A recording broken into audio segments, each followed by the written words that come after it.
इसी क्वेश्चन का second part हम अब कर लेते हैं। सेकंड पार्ट में जो वैल्यूज है वो चेंज हो चुकी है, तो ये सभी वैल्यू हम देखते हैं कौन सी वैल्यू किसके स्थान पर क्या चेंज हुई है। चित्र में कोई परिवर्तन नहीं किया है इन्होंने।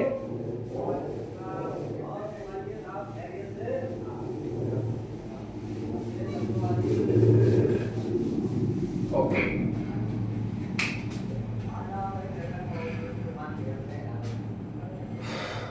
Q1 equal to Q, second part यहाँ से शुरू होता है और दे रखा है Q1 equal to Q2 equal two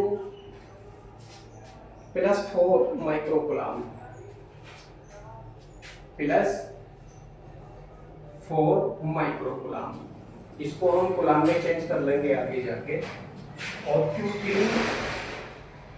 equal to Q4 equal to दे रखा है इन्होंने -2 माइक्रोकुलाम। और जो बीच की डिस्टेंस है यानी b इक्वल टू 30 सेंटीमीटर है, इसको इन्होंने परिवर्तित नहीं किया है, तो इसी के अकॉर्डिंग ये वैल्यू सब चेंज हो जाएंगी। इसी के अनुसार ये वैल्यू चेंज हो जाएंगी। अब कौन सी वैल्यू क्या बनेगी देखते हैं।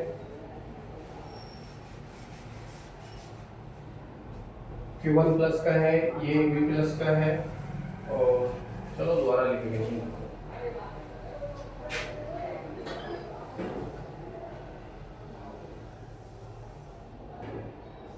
B B B B केंद्र बिंदु है O। अब दोनों ही आवेश ऊपर वाले धन है तो प्लस का चिन्ह, ये नीचे वाले दोनों आवेश ऋण है तो माइनस का चिन्ह लगाकर इनको दर्शाएंगे। ओके, अब और क्या दे रखा है, Q1 equal to Q2 equal to +4 और Q3 equal to Q4 equal to -2 microcoulomb इन्होंने दे रखा है। पूछते हैं वर्ग के केंद्र पर वैद्युत विभव और वैद्युत क्षेत्र की तीव्रता, तो लिखेंगे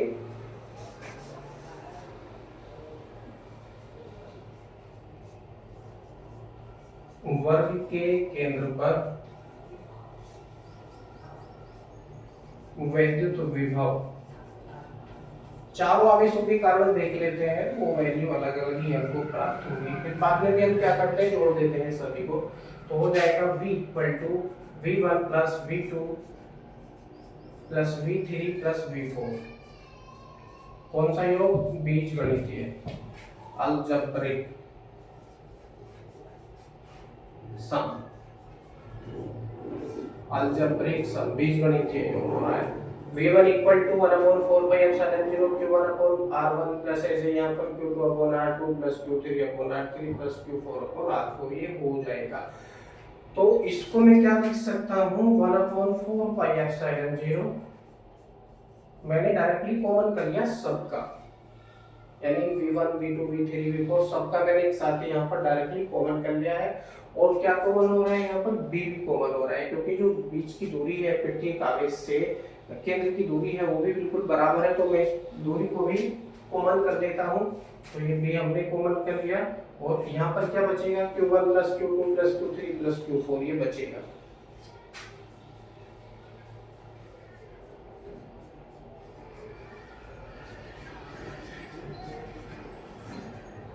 वैल्यू रखेंगे, इनकी वैल्यू है 9 × 10 की पावर 9 अपॉन में B की वैल्यू है 30 सेंटीमीटर, इसको मीटर में बना लेंगे, हो जाएगा 30 गुणा 10 की घात -2। और यहाँ पर जो Q1 है इसकी वैल्यू है 4 माइक्रोकुलाम। अब देखिए इनको माइक्रो को हम कुलाम में चेंज करेंगे तो सब में क्या हो जाएगा, 10 की पावर -6 से हम मल्टीप्लाई करेंगे। इनका जो -6 है ये भी मैं बाहर ले लेता हूँ कॉमन करके,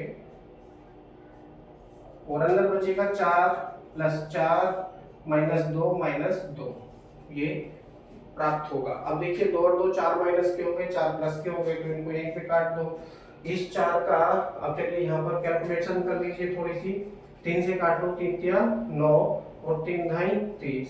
अब हम यहाँ पर इनका गुणा करेंगे तो प्राप्त होगा v इक्वल टू, ये 3 है और ये 4 है, गुणा हो जाएगा तो 4 तिया 12 हमको ये प्राप्त होगा, 4 तिया 12 गुणा। अब देखिए 10 की पावर माइनस की 2 है, ऊपर जाएगी तो किसकी हो जाएगी, प्लस की हो जाएगी, प्लस की 9 पहले से है तो 9 और 2 11 पावर हो गई है। अब देखिए एक ये भी पावर है, इसको भी खत्म करो, ये माइनस की 1 पावर बचेगी, माइनस की 1 पावर जब ऊपर जाएगी तो 10 हो जाएंगे, 10 में से 6 गई तो 4 बचेंगे, कितनी 4 बचेंगे वोल्ट। और तो कोई वैल्यू बची नहीं है, इसलिए आंसर यही हो जाता है। आंसर है 1.2 इंटू 10 की पावर 5, ये भी सही है। या करके आप एक और लाइन लिख सकते हैं, v इक्वल टू 1.2 इंटू 10 की पावर 5 वोल्ट, ये हो जाता है। यदि क्वेश्चन आपको समझ में नहीं आया है तो वीडियो को आगे पीछे करके भी आप देख सकते हैं, वीडियो को रोक के भी आप देख सकते हैं, समझ सकते हैं।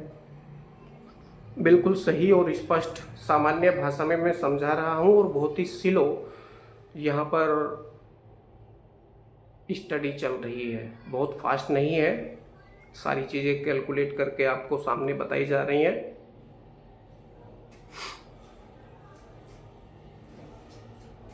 अब देखते हैं यहाँ पर वैद्युत क्षेत्र की तीव्रताएं। ये तो हो गया सोनू, आपको दोबारा देखना है तो वीडियो को दोबारा देख लीजिए।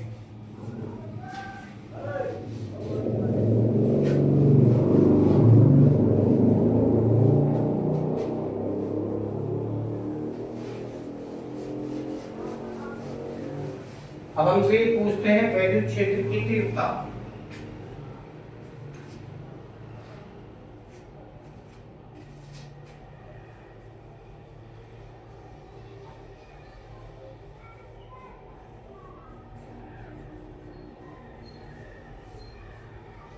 वैद्युत क्षेत्र की तीव्रता, अब देखिए दोनों ही आवेश ऊपर के कैसे हैं, धन है, नीचे के दोनों आवेश कैसे हैं, ऋण है। इनकी दिशाएं देख लेते हैं। तो E जो Q1 है उसके कारण वैद्युत क्षेत्र की तीव्रता मान लीजिए E1 उत्पन्न होती है, जिसकी दिशा सदैव केंद्र की ओर रहेगी। ये भी आवेश धन है, इसके कारण उत्पन्न होने वाली वैद्युत क्षेत्र की तीव्रता की दिशा भी केंद्र की तरफ रहेगी। ये Q3 माइनस का है, इसके कारण नीचे की ओर रहेगी, यानी E3 में इसको कर देता हूँ, नीचे की ओर रहेगी। और ये भी ऋण आवेश है, इसके कारण भी नीचे की तरफ ही रहेगी। अब विकर्ण देखते हैं ऊपर नीचे के, E2 और E4 दोनों एक ही दिशा में है, E1 व E3 दोनों एक ही दिशा में है, जिसके कारण दो वैद्युत क्षेत्र की दो दिशाएं उत्पन्न होगी, वैद्युत क्षेत्र की दो दिशाएं उत्पन्न होगी। लिख सकते हैं यहाँ पर चुंबी का चिन्ह लगाकर, E1 व E3 समदिश है। समदिश का मतलब है एक ही दिशा में है।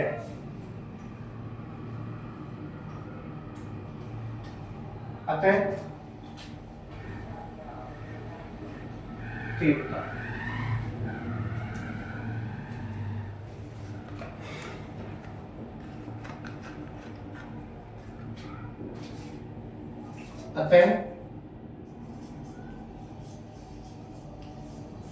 इनके कारण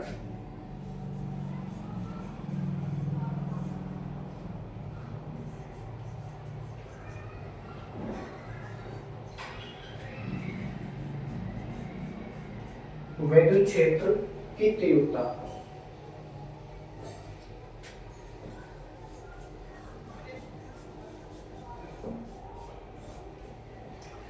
अब एक चीज और देख लो यहाँ पर E2 और E4 ये भी समदिश है। तो ये आकृति कैसी बन रही है, मान लो चलो ये हमारा x अक्ष हो जाता है तो EX इसको लिख सकते हैं, ये हमारा y अक्ष हो जाता है तो इसको EY लिख सकते हैं। इनके बीच का जो कोण है वो 90 डिग्री बन रहा है। 90 डिग्री क्यों बन रहा है, क्योंकि त्रिभुज ओ डी सी में हम देखते हैं तीनों कोणों का योगफल 180 अंश है, और क्योंकि ये वर्ग में बना हुआ है, वर्ग में बना होने के कारण जो यहाँ पर कोण डी है वो 45 डिग्री का है, कोण सी 45 डिग्री का है, तो 45 और 45 कितना हो गया 90, तो ऊपर का कोण कितना बचा है 90 डिग्री बचा है, 90 डिग्री।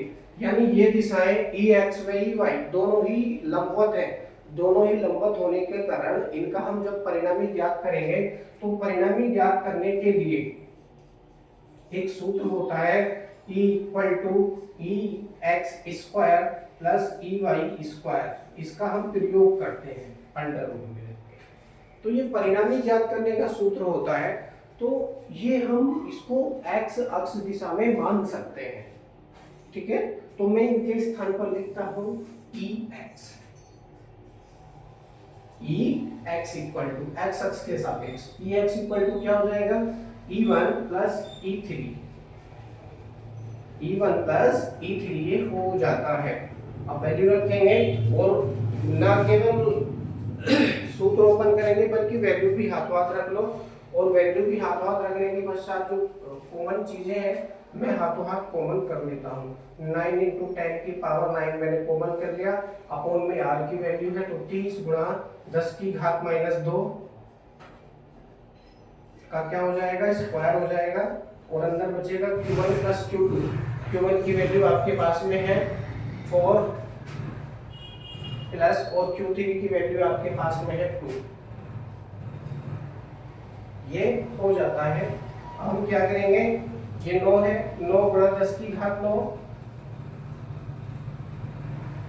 पूरे के बटे इसका स्क्वायर खोलेंगे तो 30 का 30 से 900 हो गया, गुणा 10 की घात 4 हो जाएगा, गुणा में क्या हो जाएगा जी 4 और 2 6 हो जाएगा, इस 6 को ऊपर उठा लो तो ये 6 हो गया। अब आप इसको यहाँ पर देखिए, आई होप आपको पूरा बोर्ड दिख रहा होगा। ओके, आपको पूरा बोर्ड दिख रहा है, सही है। ये थोड़ा नीचे का नहीं दिख रहा है आपको, ये लिखा हुआ है।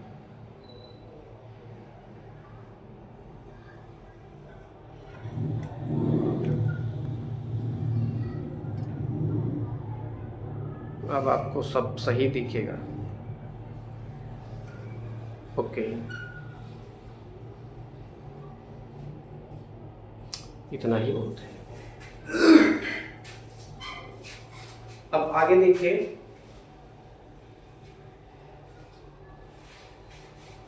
ये केवल समझाने के लिए था, इसको मैं साफ कर देता हूँ। इस 9 से इस 900 को काटेंगे, 100 बार कटेगा, 100 में 10 की पावर 2 प्लस की है, और ये 4 जो है ये माइनस की है, क्योंकि माइनस के 2 से हमने इसको ओपन किया था। काट देंगे तो बचेंगे माइनस की 2 पावर, ये पावर ऊपर जाएंगे तो प्लस के हो जाएंगे, प्लस की 9 पहले से है तो कितने हो जाएंगे 6 गुणा ई एक्स इक्वल टू 6 गुणा, अब 10 की घात 2 और 9 कितनी होगी 11, 11 में से 6 जाएंगे तो बचेंगे 5, यानी 6 गुणा 10 की घात 5 न्यूटन प्रति कूलम ये हो जाता है ई एक्स की वैल्यू। यानी एक्स अक्ष के सापेक्ष जो वैल्यू क्षेत्र की तीव्रता है उसकी वैल्यू कितनी प्राप्त हो रही है 6 गुणा 10 की घात 5 न्यूटन प्रति कूलम प्राप्त हो रही है। अब देख लीजिए जो आपकी वाई एक्स दिशा है, यानी जो विकर्ण आपका बी डी, इसमें भी सेम वैल्यू है। कौन कौन से आदेश प्रयोग हुए हैं यहाँ पर Q2 और Q4 प्रयोग हुए हैं। एक वैल्यू 4 है, एक वैल्यू 2 माइक्रो कूलम है, डिस्टेंस भी बिल्कुल बराबर है, तो ई वाई की वैल्यू भी बराबर ही आने वाली है। लिखेंगे चुकी का चिन्ह रखना।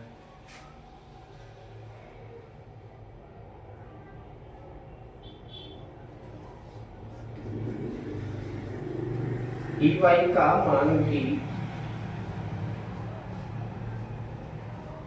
इतना ही होगा।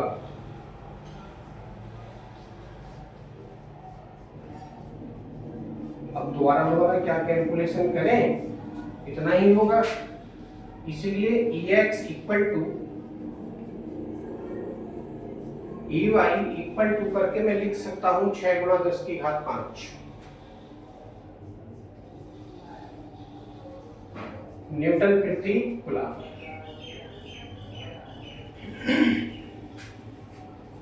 ठीक है, ये वैल्यू हो जाती है Ex equal to Ey equal to 6 गुणा 10 की घात 5 न्यूटन प्रति कूलम। अब इन दोनों का परिणामी हम याद करेंगे। माना Ex व Ey का परिणामी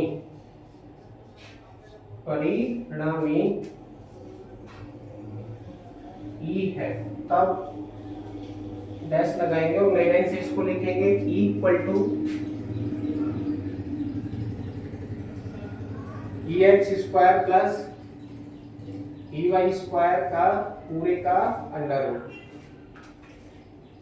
दोनों का वर्ग करेंगे, जोड़ देंगे, वर्गमूल निकाल देंगे, परिणामी ज्ञात हो जाएगा।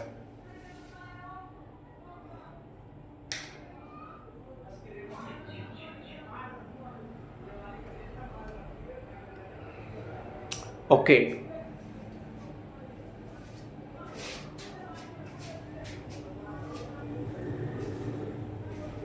वैल्यू रखेंगे, प्राप्त होगा E इक्वल टू Ex की वैल्यू आपके पास में है 6 गुणा 10 की घात 5, यानी दोनों वैल्यू बिल्कुल बराबर है। 6 गुणा 10 की घात 5 का स्क्वायर हो जाएगा, प्लस ऐसे यहाँ पर इसका स्क्वायर हो जाएगा 6 गुणा 10 की घात 5, ये भी वैल्यू बिल्कुल बराबर है, और दोनों का क्या हो जाएगा, वर्गमूल।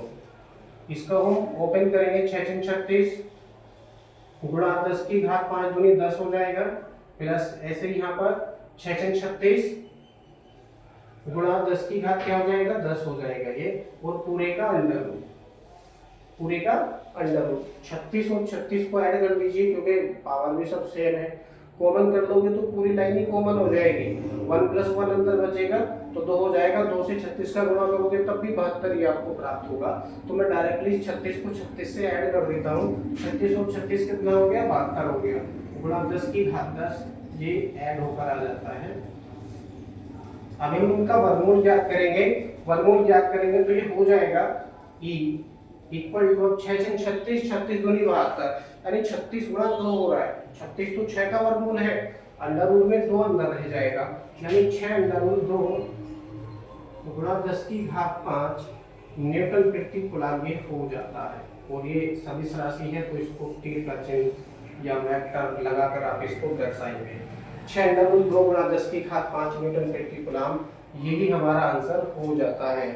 परिणामी निकालने की आवश्यकता हमको तब पड़ती है जब दोनों दिशाओं के बीच में 90 डिग्री या उससे ज्यादा का एंगल बनता है। वो डिपेंड करता है कि कितना ज्यादा एंगल है, उसी के अनुसार ये सूत्र हमारे परिवर्तित हो जाते हैं। परंतु यहाँ पर ये दोनों दिशाएं Ex व Ey दोनों लंबवत है, लंबवत होने के कारण परिणामी ज्ञात करने के लिए हमें इस सूत्र की आवश्यकता यहाँ पर पड़ी है। इसी के अनुसार ये वैल्यू हमको प्राप्त हुई है, 6√2 गुणा 10 की घात 5 न्यूटन प्रति कूलम। अब इनकी दिशाएं देख लेते हैं, दिशाएं वो क्या रहेंगी। ये जो परिणामी हमने ज्ञात किया है इसकी दिशा क्या बनने वाली है, तो देख लीजिए दिशा जैसा कि चित्र में दिख रहा है। E2 E4 दोनों की दिशा नीचे की तरफ है। सेम इसी प्रकार से E1 E3 दोनों की दिशा भी नीचे की तरफ है। और इनका जो परिणामी है, परिणामी कहीं मान लीजिए यहाँ हो सकता है इसकी भी दिशा नीचे की ओर है, तो हम लिख सकते हैं कागज के तल में नीचे की ओर। दिशा क्या बनेगी, कागज के तल में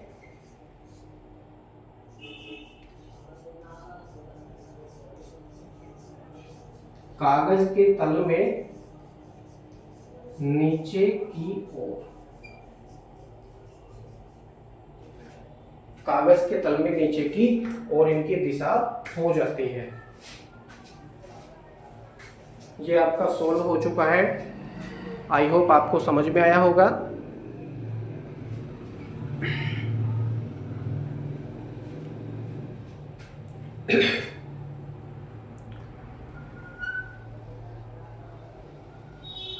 ओके